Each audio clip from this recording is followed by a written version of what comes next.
Hi, how you doing? My name is Glenn. You clicked on this link because you want to get into pyrography or you're already into it and there is issues you're running into and you want to try and find out what the hell is going on. So I'm going to talk about that. I'm going to talk about the machines that I used that were great. They burned, but caused a lot of problems, issues, just annoying, flat out annoyance. I'm going to talk about the machines that I'm currently using and why I love them and how it made my life doing this a lot easier, as well as the tools that I use for when those mistakes are made. When you overburn something, you can fix that very easily, and as well as all the other equipment. So if you clicked on this link, you want to learn all of this. And if you don't want to learn this, then you clicked on the wrong link and you probably should move on, because this is what we're going to talk about is pyrography. So, all right, let's get into it. I'm going to talk about the tools, the equipment. I'm going to talk about the different types of woods that I like to use and why I like to use them, and the different grain patterns, what works, what doesn't work. I'm going to talk about the shading techniques that I personally like to use, the tips that I use for those shadings and writings, why and why not. And if you want to add color to it, great. We're going to talk about that too. We're going to talk about the different mediums for color to use and what to stay away from, because they're just not going to work very well. So let's get into it, and I hope you enjoy this series. All right, let's get into the tools. So this is what I started off with. It's a basic wood burner that you can pick up at any hobby store. Um, it's okay. It it burns the wood. It does what it's supposed to do, but you're gonna find this to be very aggravating. You can't control the heat. It just doesn't work great, but it'll do the job if you want to get into it a little bit. But if you're serious, I wouldn't start off with this. This one doesn't even have heat control. It has, you can get one that has a little dial on here to control the heat. But if you want to change the pen tip, you gotta wait for this thing to cool down. It takes forever to heat up, takes forever to cool down, because this is the only way you can take it off is by unscrewing it with your fingers. And if you're like me, you don't got time for all this. So great if you want to just kind of see what it's like.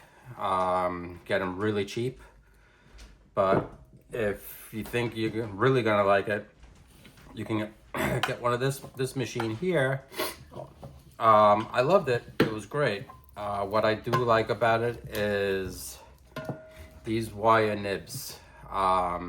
These are the best in for wood burning. They're smooth. They heat up pretty quick. They cool down pretty quick. This particular model here, you just unscrew. Comes with a little screwdriver. You can stick the screwdriver head, knock it out, and replace it. Also, it's okay. Not so great when this tip is hot and you want to get rid of it, because you're gonna be flicking this thing across the room. So you have a hot piece of metal landing on your table. I don't suggest that.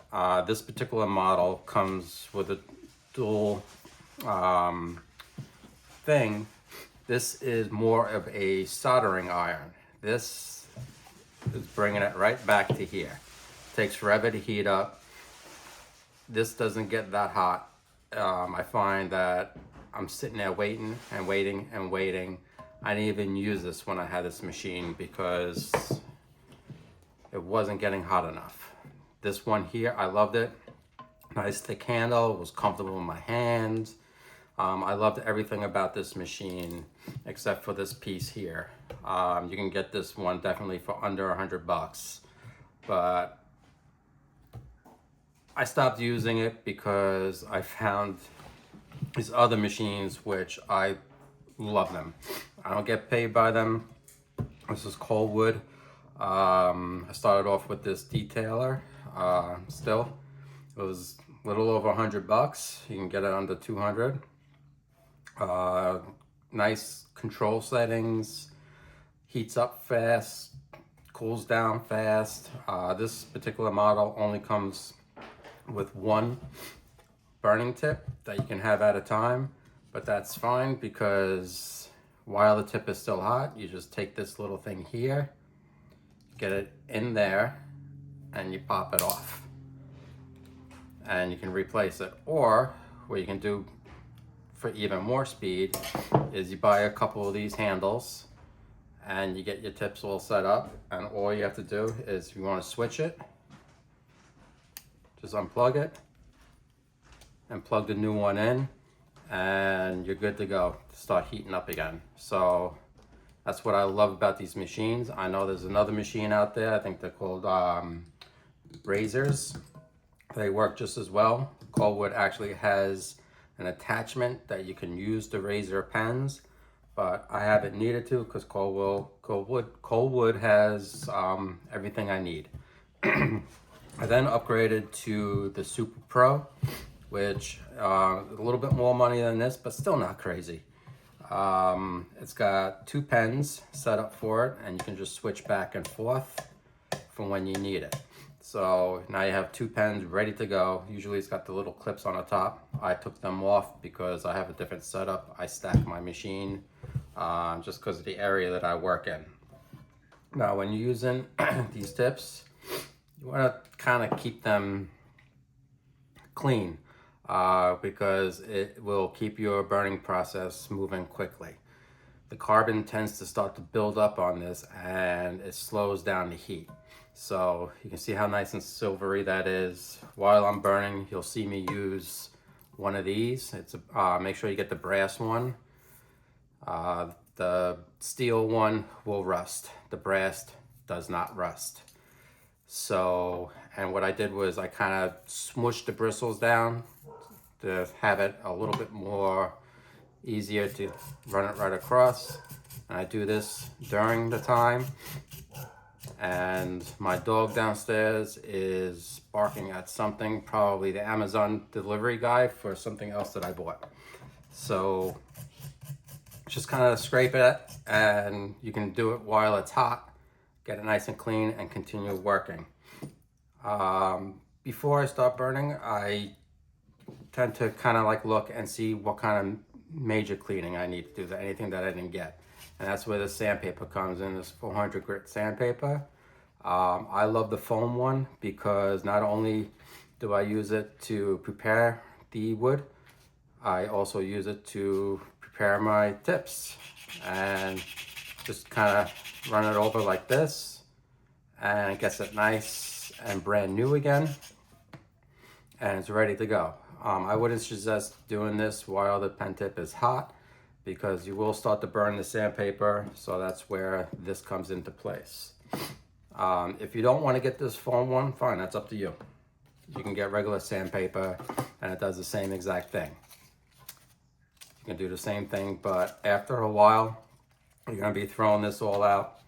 This, you can wash it and it'll last a little bit longer. This is over a year old and I use this all the time. Other tools that I use is these scratchboard pens. They're not really pens, they're scratchboard tools. It's that black cardboardish type of material, and when you scrape at it, you've got the white underneath or the rainbow colors. Usually it's like, you know, it's a kid's thing, do it in school. This is my old tool from back in the day. I still use it, it's great. You just scrape the wood as you're going, and you can do hairs and stuff like that, or scratch away your mistake very easily. You can use sandpaper as well. This one I just recently got. I love this because it's got a little cap and it looks like a fountain pen. Cool, but whatever. Other people will talk about using an X-Acto knife. I don't know why They still talk about using X-Acto knives when you got these things, because this is not really the safest one to be using. I mean, it's an X-Acto knife. The freaking thing is sharp. And also the very point of it will snap right off almost immediately when you're trying to scrape it. So yeah, I wouldn't use this one. Try and find these. Just type in scratchboard and scratchboard tools and these things will pop up. You might not see this. I haven't been able to see this, but this one pops up. Basically any kind of piece of metal that has somewhat of a sharp point to it. You can even, and just, it'll work.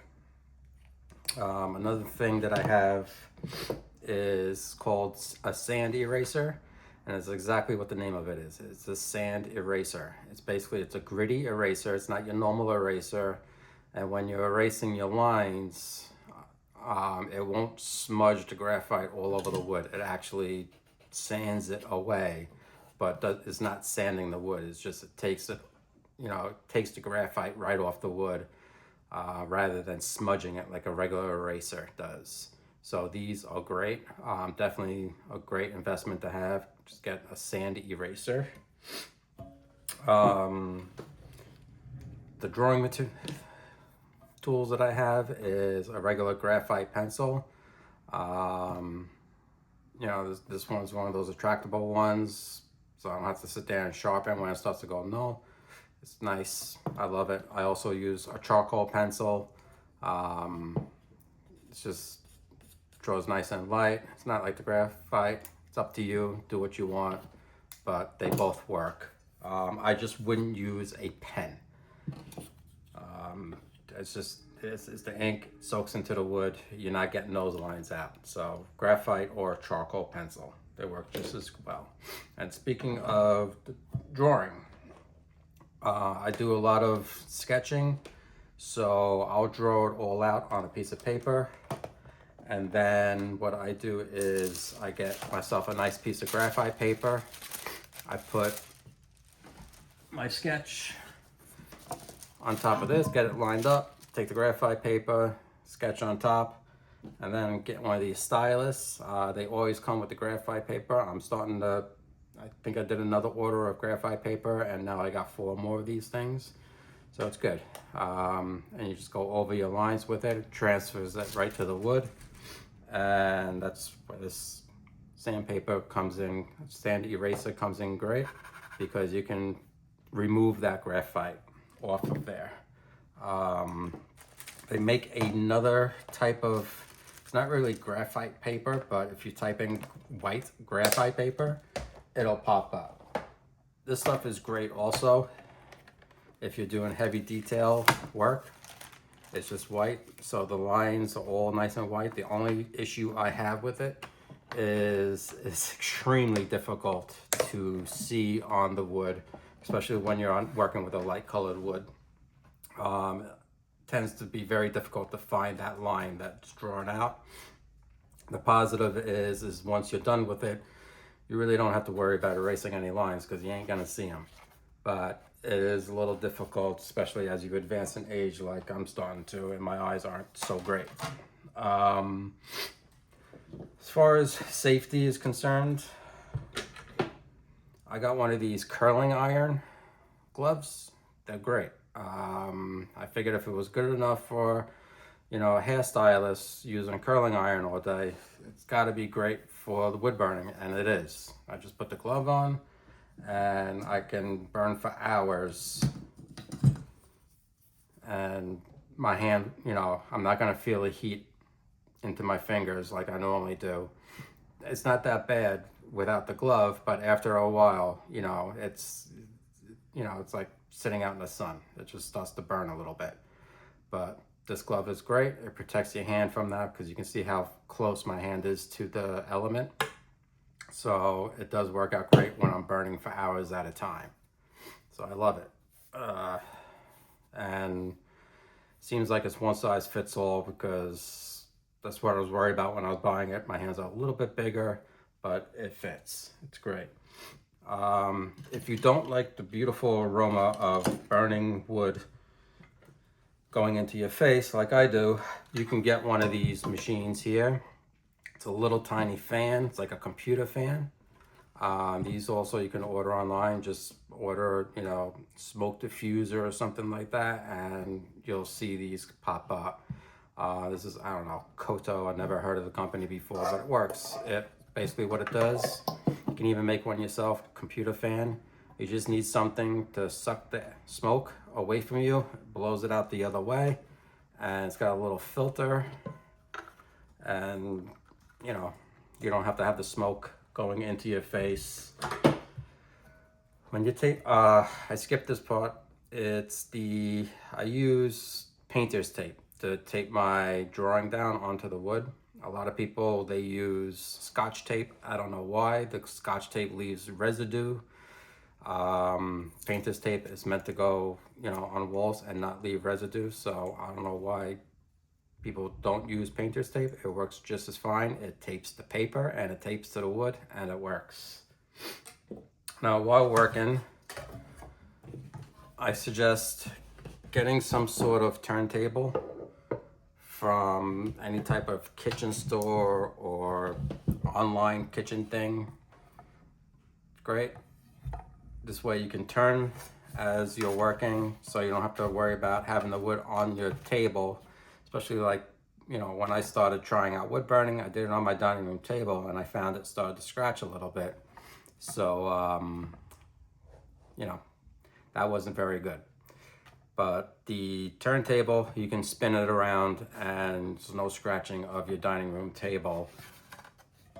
Not everybody is like me and decides to do wood burning on your dining room table. But this is another great little turntable style thing. My wife bought it. It's awesome. Same concept. It's got the drawer thing, so it keeps it nice and stuck. What I love is that it goes up. It's got a little easel thing. Go down, and now you can work on it a little bit on an easel way, and the smoke won't be going into your face as much because the smoke's going to come up this way while your face is over here. So it's kind of, you know, you don't have to worry about that little fan thing. So I love it. It's almost like working on an easel. I still work on my regular easel, but I love it. And this little sticky thing is awesome because, as you can see, the wood's not falling off now. This is a light, thin piece of wood. I'm pretty sure that if you put a block of wood on there, it's gonna slide off, but whatever. All right, so those are my basic tools that I use, and little tack cloth to clean the sawdust off when you prepare the wood. Okay, I'm going to now talk about the different woods that I like to use when wood burning, what works the best, what doesn't. So all right, let's go.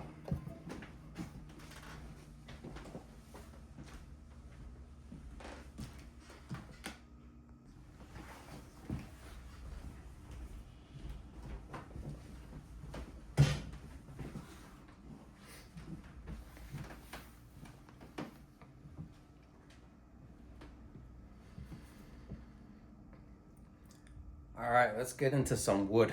Ow! Take it off! That was my beautiful wife. She loves it when I talk about my wood. Yeah. So, all right, what do I like to work on the most? Really, it depends on what I'm doing. But what I don't like to work on is pine. It's great for practicing and everything like that, but it has a little bit of an uncontrolled burn. It's very sappy. It tends to build up a lot of carbon on your pen tips, and you're going to be finding that you're cleaning a little bit more often. But listen, it's cheap, it works, it burns. You want to use it for practicing, it's great. But basswood, this is really my go-to for when I'm doing pet portraits or any fine detailing. Also cheap, but the burn is nice and smooth, especially, you know, that's one thing for any kind of wood, is that you want to sand this down to at least a 250 grit. I like to bring it up to about 400. You know, any kind of sandpaper, 250 grit or up to 400. There's no need to go above 400. You're not making, you know, the smoothest table, and I haven't really heard of people going higher than that making furniture. But 400 or 250, 3, whatever. Just make sure you get the surface nice and smooth, because the pen nib will guide nicer on it. But anyway, we're not talking about that. We're talking about the wood. So pine, great, nice and cheap. Tends to build up a lot of carbon. This, nice and cheap, works very well. It's called bass wood, BASS wood. All right, other types of wood, that's great. All right, actually, let me talk about the ones that works against you. Plywood. It's, you know, it is what it is. It's plywood. But when you buy oak plywood, this grain pattern, although it's great for whatever you're working on, when you're burning, this two differences in the wood between the grain and the non-grain is going to create two different burns. This grain versus the non-grain, you're not going to be able to blend it very well.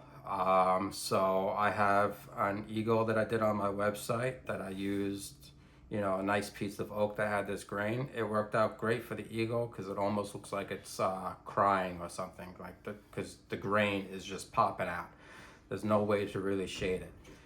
It worked for the piece that I worked on. Bless you. Sorry.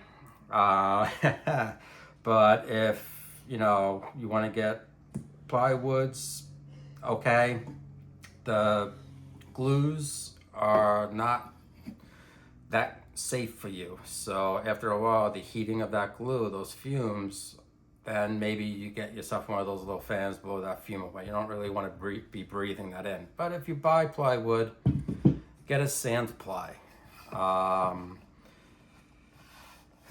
Grain is a little bit tighter, smoother, so you'll be able to get yourself a nice burn on a sand ply. So I would go with a sand ply if you're going to get a plywood. The oak is just, the grain works a little bit against you. Speaking of that, this is a piece of white oak. Beautiful, nice thick piece here. But again, these grains are going to show up in the piece. So whatever you're working on, you know, I like to incorporate the grain and everything into the piece that I'm working. But if I'm doing a portrait, I'm not going to do it on this because this grain is going to fight against me in the portrait, and it's not going to be a fully detailed portrait. A lot of my portraits are done on basswood because the grain does not fight with you at all. This is called poplar. This burns very well, great to work with. Also in the low cost of woods at, you know, your basic box store, or if you have a nice wood supplier that gets the pieces like this that I get it from. The grain doesn't fight against you. It works pretty well. Has a little bit of a greenish tint to it, so something to be mindful of. This is called ash. So this is kind of like a nice hardwood, but the grain is a little bit tighter. Still kind of fights with you a little bit, but is great to work on. Walnut, beautiful wood, smells awesome when you're burning it, but it's dark. So any type of shading that you do will show up on here, but as soon as you put a finish on top of it, like a clear coat that I like to use, it removes a lot of the fine shading detail work that you've done. But you know, if you're doing like a straight dark burn, this is beautiful, looks great. It's got a nice look to it, especially when you put the finish on it. I use this, I've used it constantly in the past. It works well. This is sapelli. It's like a mahogany. Also smells awesome when you're burning it. It's a little bit lighter, but still when you put the finish on, you'll lose a little bit of the shading. But if you want a darker wood, cherry. This is beautiful. Again, I mean, basically any kind of burning wood smells really great, but the cherry also smells amazing. It's got a nice tone to it. The grain does not fight with you. It's nice and smooth, looks beautiful, so cherry is great. Same thing with cedar. Now, some people say that they don't like burning on cedar because of the sap buildup. I don't find it to be that much of an issue. Not only does it smell great, makes the house smell amazing, the cedar works very well, burns nicely. Of course, this piece here was, my neighbor's tree that they had to cut down. I took some pieces from it. It's got this beautiful pattern to it, and it's great if you want to do some landscapes. I mean, you can almost see a little bit coming out on that. Yeah, I'll get to this one. This is teak, expensive wood. I just happen to have some of it. I found that teak works very well, so if you come across teak, the burning, the grain doesn't fight against you, it burns nicely, and I love it. And it's a beautiful kind of wood. It's waterproof, it's teak, and it works great. Now this is maple. It's maple ambrosia. Basically, there's a little beetle that goes into the maple tree and leaves these marks when they, reproduce inside. It's the nicest way I can say it. It's all, you can see the little holes for where the beetle entered, but then it creates these little pattern marks. When you're burning this kind of wood, these pattern marks and everything, you do have to, be sure to control your burning because it will burn different on each piece, so it makes it a little bit more difficult. I do have some work done on my website that I use this type of wood. Mostly I stick to landscapes when I'm doing this. Again, no portraiture because this grain is not gonna work with portraits, but a landscape, it would be beautiful, or something else like that, beautiful. I have my famous woodworking box that I made, which is also made from maple. My wife finds this to be useless because she says it's too beautiful to get banged up. It's so stupid. That's it, it's so stupid. But this was one of the first wood burning projects that I did, was actually that one machine that had that stupid other pen to it. It works great, and this is all done on maple, and of course that's the black walnut that I put in there. I built this box myself. Whenever I'm traveling and I can bring my wood burning tools with me, I put them in here. I have not flown with any wood burning tools because I can't find a clear answer if they allow it on the plane, and I'm not risking losing my tools. So if I'm driving, then it'll come with me. That's basically it. These are really the best woods to burn with. Just try and stay away from the pine, the heavy grain of the oak and the plywoods, because the glue in the plywoods aren't great. So try and get something that's not a ply. They say this basswood is not a ply, that you can buy at any hobby store or online. This particular piece, I don't see any ply. Actually, I see a little bit there. It kind of seems like it is a plywood, but yeah, it doesn't really look like it, but I love this. It's called basswood. Don't get balsa wood. Balsa wood is too flimsy. As soon as you put the pen tip onto it, it'll burn right in. It's not good for wood burning at all, so stay away from balsa wood. Go with the basswood, BASSWOOD.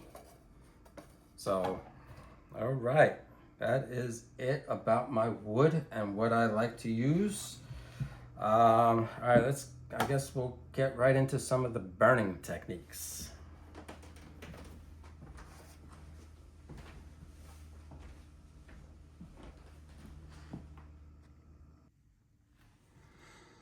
All right, let's get into some burning. Okay, so like I said, get your substrate. Piece that I'm going to work on is something I put together in Photoshop. This is just a, pretty known saying in the art world that art is not a thing, it's a way. I made this nice little design to make a sign for myself. All right, so first we prep it by sanding it. We know how to do this, right? I mean, you just sand, right? And nice and smooth. I mean, it's sanding. Boring, necessary. This is where the tack cloth comes in, so I'm not blowing all the sawdust all over the place. All right, so make sure this is all nice and lined up where it needs to be. All right. For those of you that would like, you can use a ruler. I tend to, play on the wild side and eyeball it. That's pretty damn straight. I'm pretty sure I am going to need a ruler one day. All right, like I said, painter's tape. Let's use painter's tape and not Scotch tape, because like I said, the Scotch tape, the residue does tend to stick to the wood, and you'll have to sand that off yet again. So why do two things at once? Yes, this gets a little annoying when you go to put the tape down, because if you pop it the wrong way, you'll move the paper on yourself. Okay, run the tape right across.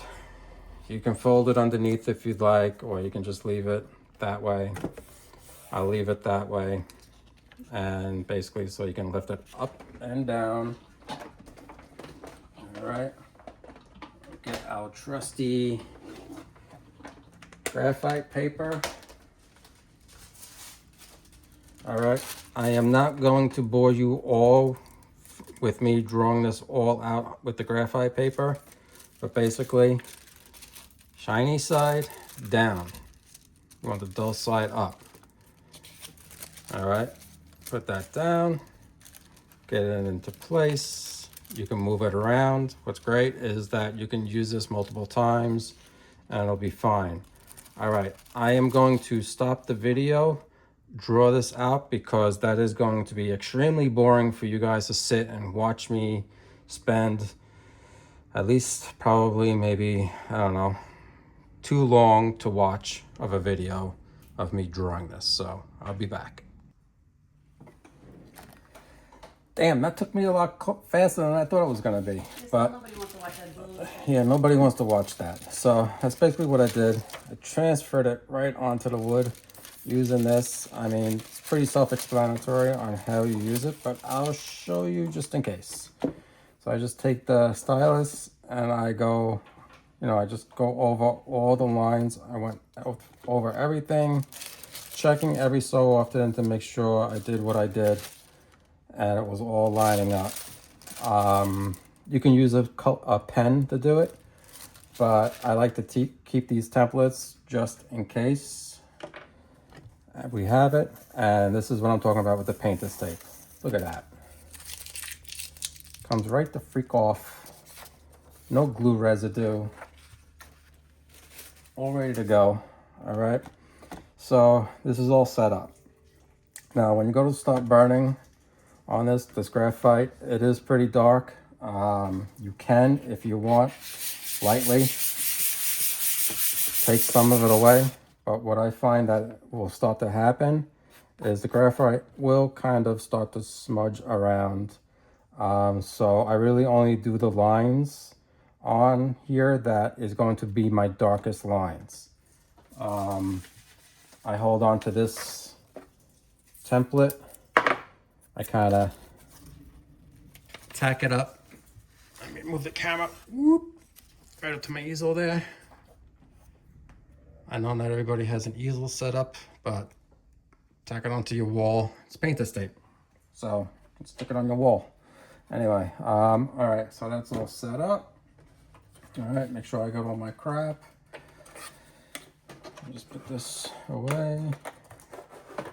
All right, this is what I was talking about with the extra piece. This is how I'm going to test and make sure that my heat is ready to go, so I'm not going directly on here to do it. All right. This here is my main go-to pen tip. It is the S. That's what it's called. It's just an S. It's a shading tip. All right. It's pretty cool looking. All right. So they say not to bend the tips because they won't keep them under warranty once you bend this tip. The reason why they don't want you bending this tip because it's very easy to break.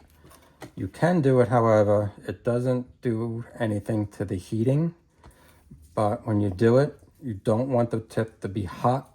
You want it to be cold. So like after 24 hours of use, good time.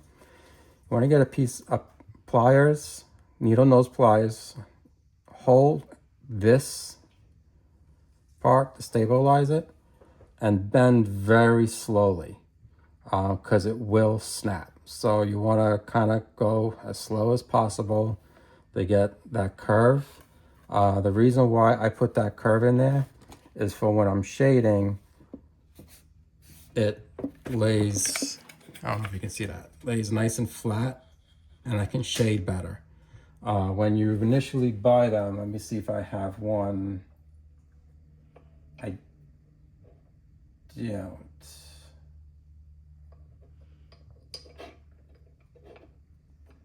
Yeah, sorry, I bent them all.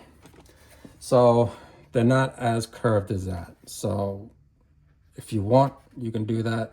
Works great. If not, you kind of have to bring the pen down like that and work on it. I find that to be very uncomfortable. So works out great. All right, let's start.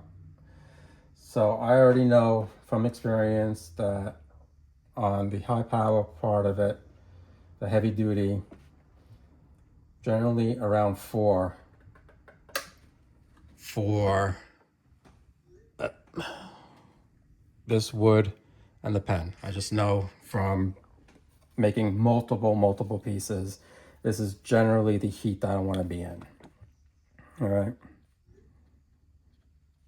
So you see it's starting to heat up. That's actually a shading part. So I'm going to bring it up to just about 5. So I can get all my nice dark lines in there. All right. See how nice and crisp that line is? That is a good heat, because when you're going slow, it's not bleeding into the wood and you can get a nice dark line, and you can also go fast.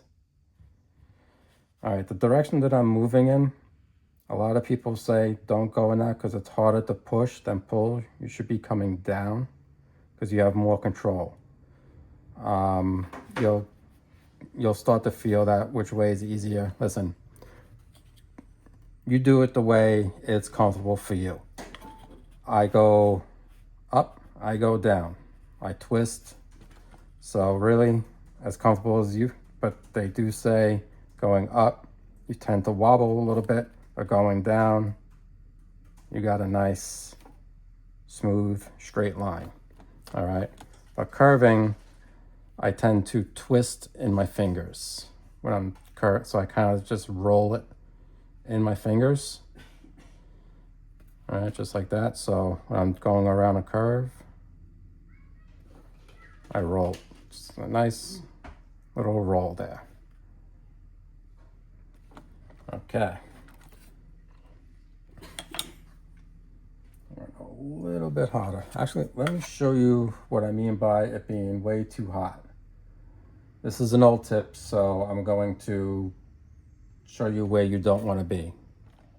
You do not want to be like this. This will eventually burn out your tip too hot, sparking all over the place. Not a good idea. And I'll show you look how fast that just cooled down. There was no editing in that, and it cooled right down. See, that's still a little too hot. You can see the yellowish. So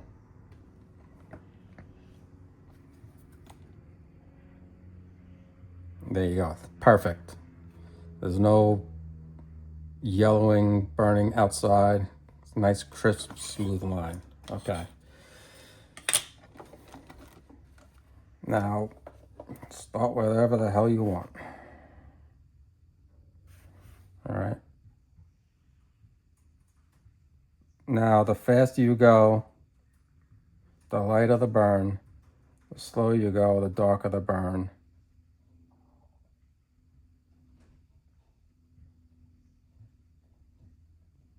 See, they say you can't say straight when you go forward with it, but I don't know. Seems to be going pretty damn straight to me. All right. So I'm not going to bore you with doing this entire piece. What I'm going to do is I'm going to do the main parts, show you how I kind of do things. I'll have other videos of me working that will have more detail of, you know, going through the whole piece, describing what I'm doing. But, all right. Then, now of course this A, I'm planning on making completely dark, so I can just go in there and freaking lock in there. This is why I like the turntable, because now I can turn it like this. You want to keep yourself nice and comfortable. Now, I started off as a painter, and obviously you can't be spinning your canvas like this when you're working straight up on an easel. I mean, you're basically twisting, doing like that with your paintbrush, but that's how I'm got so used to doing the spin, because you had to do that with the paintbrush as you were going.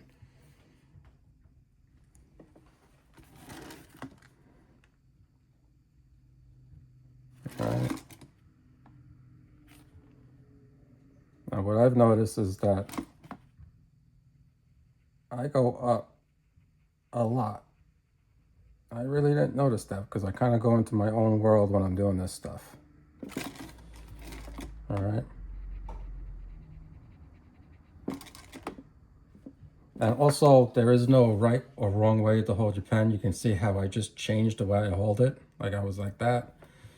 And now I went like this. And also, I can still spin it that way. So there is no right or wrong way to hold this thing. Just be comfortable. Don't fight with it. This is supposed to be enjoyable, not a task. All right, I can actually go up a little bit more in my heat, just because I do like to go faster. See, you can see a little bit of the smoke. That's one good thing about having it on a tilt, is that the smoke isn't coming up at you. When it's flat, it tends to be like this. And now you're just breathing all that smoke in. But this way, kind of stay away from it. Now, when I'm doing shading, what I like to do is I like to make circular patterns. It creates almost like a leathery type of look to it. And me personally, that's what I like. But there's other shading techniques that you can do. You can do cross-hatching, which I never really liked, or you can do stippling. This is obviously the wrong one for stippling. There's a ballpoint one that you can use for stippling. That is got a really cool texture to it. Best if you're making sunflowers, the seed part of it. The ballpoint one, this is actually a small ballpoint, but I don't know if you can see that. But when you're doing that, it creates an effect that is great for making sunflowers because it gives that texture that the center of the sunflower head where all the seeds are, it gives that texture. So pretty cool.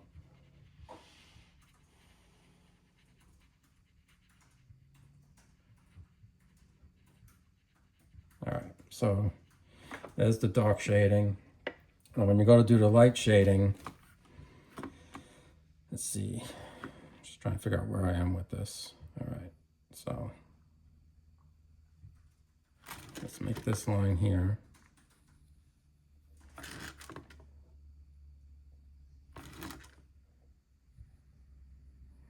Now, when you stop the line and go to pick up again, this is a trick that I had when I was back in the day when I used to paint murals and windows and doing lettering. You start the line not at the point where you stopped. Yeah, I'm going to try and do this here, but you want to pick up over what you already did. Let's try and get one done.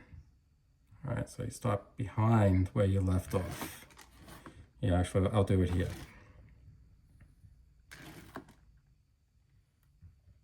Because if you start exactly where you left off, you're probably going to skip. So you go a little bit behind, go quicker, get your feel, and slow it right down and get that nice crisp line going. All right, so there's that. Now when I go to do the shading, it's better to start your shading on a lighter side. You can always make it darker, but to make it lighter again, it's a lot of work. It's sanding, so I want to make sure I have a comfortable heat. And I'm only changing the heat by just a few little increments. Like I was at a 5 before, now I'm just before the 4. And that should be pretty comfortable. All right, so kind of as I'm touching down towards the darkest part and I'm pulling, I'm bringing the pen up and kind of very lightly scraping the wood with the pen to get that nice fade. You don't want to keep it, the same pressure. You kind of want to put a little bit of pressure and then lift up. This is skipping a lot because I didn't sand this. This is a test piece of wood. I didn't sand it. So you can get a nice little fade in there. That's exactly what is happening here. Okay, and I come back this way. I do the same thing.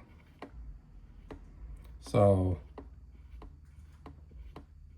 I want to blend that dark line into the shading, so it just has a nice transition to it.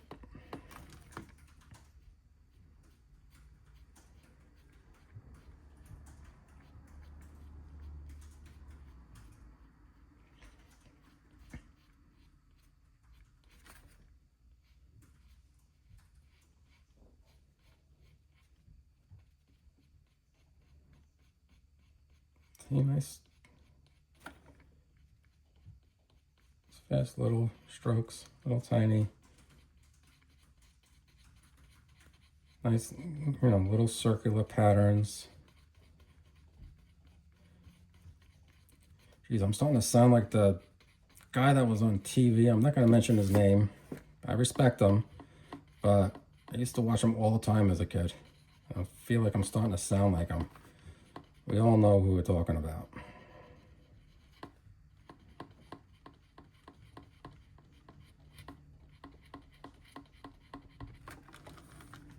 It's never a mistake, just happy accidents, right? God, I love that guy. Anyway, nice little shading.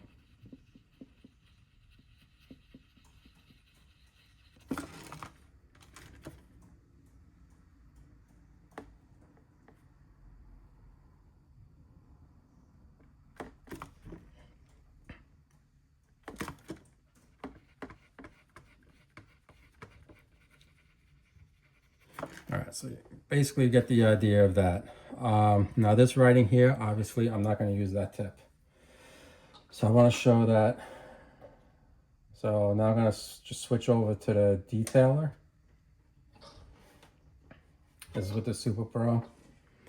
All right, this is why I have these two machines, because I love this. I don't have to change anything. I have everything all set up. So the detailer part I have set up for the tip that I like to use for it. When you're doing writing, you want something with a smooth, rounded end. These are called calligraphy. So this is a C1. This is just a C. So it's a smaller C for calligraphy, right? So this one's a little bit wider. This one's smaller. I like to use a smaller one because a lot of my writing is smaller. And to get that in there, I mean, it'll work, but I don't know why I just don't use that one. But I generally use the C. All right, anyway, you want a rounded piece. You don't want to use one of these. This is like a knife. You can't spin this at all. It's basically to do a nice straight line. I'm sure if you bend it, you can do some nice shading, but really, you cannot write with this. So you need one of these,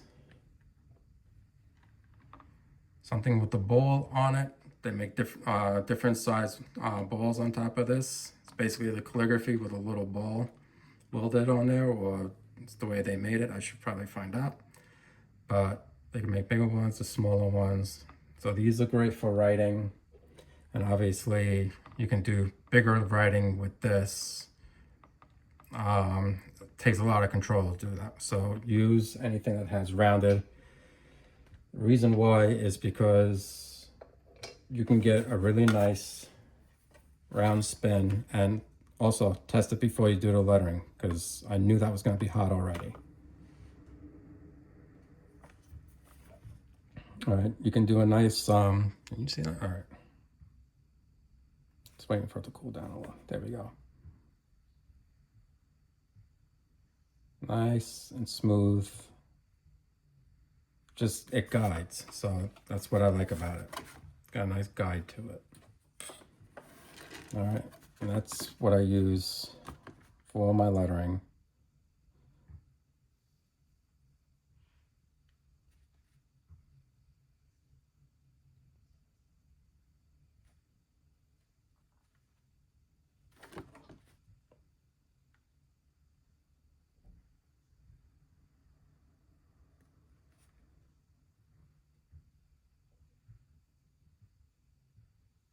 All right, again, it's lettering. Make it look nice and neat. Obviously, I missed that line there, but once I erase it, never know I missed it.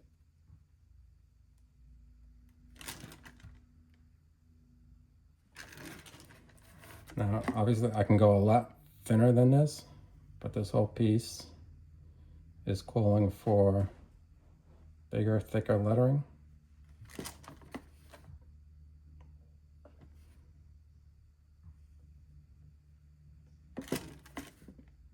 So this is the other great thing about these machines. This is keeping a consistent heat. With other machines, that, you know, the cheaper ones, that are the ones that are like around $50, $60, even though they work great, all that burning that I did, it never changed the heat on me. On those cheaper ones, it was constant. I constantly, like, I would do an A, have to sit, wait for it to heat up a little bit. Do the next letter, wait for it to heat up a little bit. As soon as it started burning, it was cooling down. This machine here, I can stop burning, and the heat is staying consistent.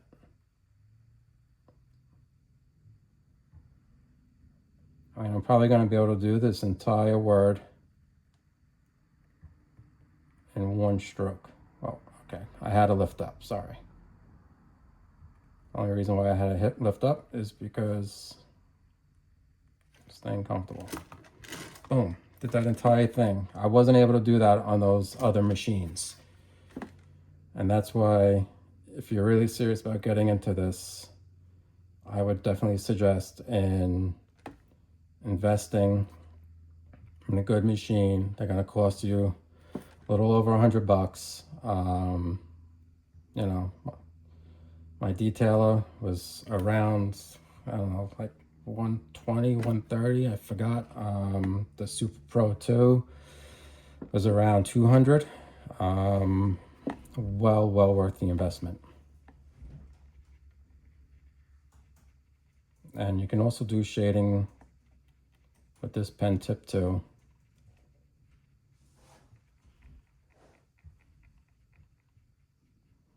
But all right, and since we're here, all right, let's say I finish this all, and I love it. I'm not going to add any color. It's going to be all the same. I use a water-based polyurethane.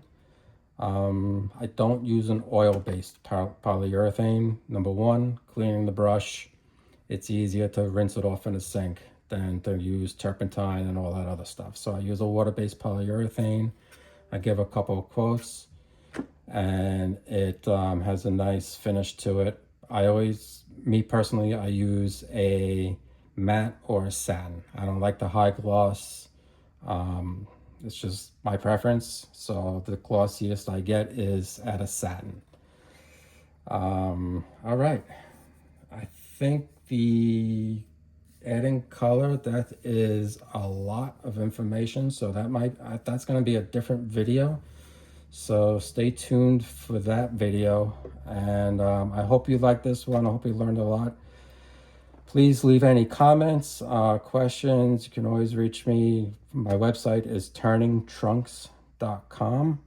You can always send me an email through there, which is contact@turningtrunks.com. Please like and follow me for more videos like this. I also have socials, all at Turning Trunks. So again, I hope you enjoyed. Thanks for watching, and have a good day.